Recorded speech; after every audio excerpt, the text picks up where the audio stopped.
Day 10, Sunday, 10th of May. This morning, as we were leaving Prince Rupert, we saw the turn-off to Port Edward and the North Pacific Cannery. As we drive along the road, we see crab pots after crab pots and heaps more crab pots. Whoa, bouncy road. Yeah. Sorry about that. Look at this.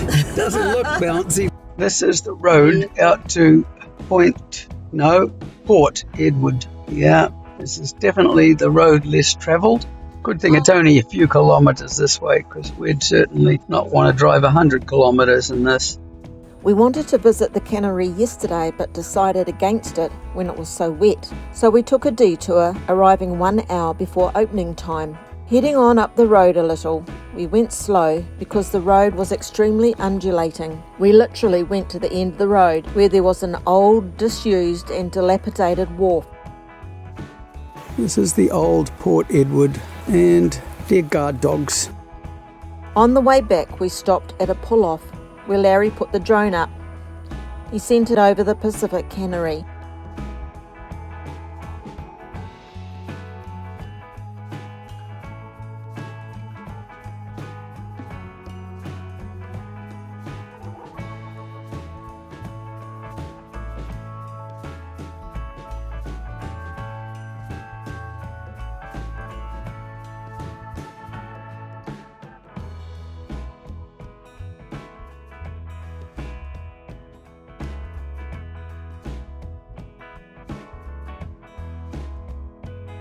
Pulling up at the North Pacific Cannery, we went inside and got senior rates to look around.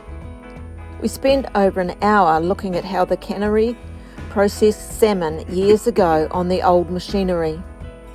Mechanisation altered things drastically, and lots of the workers lost their jobs. A lot of the labour force came from Japan and China. They had different skills. For instance, the Japanese knew how to mend boats and nets. Mostly it was the men only who came and stayed in bunkhouses.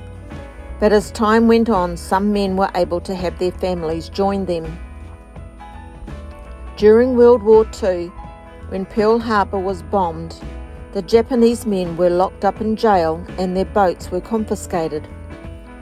After the war, some of the men were able to return to their jobs at the cannery.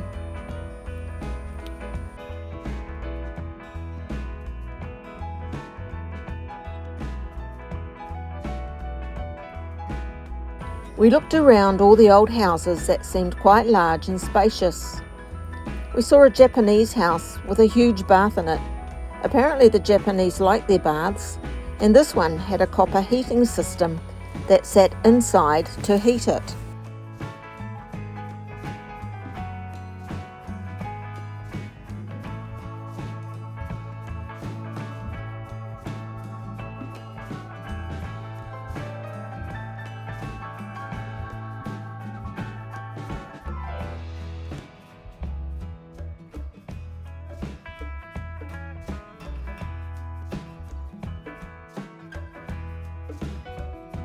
View from the cannery.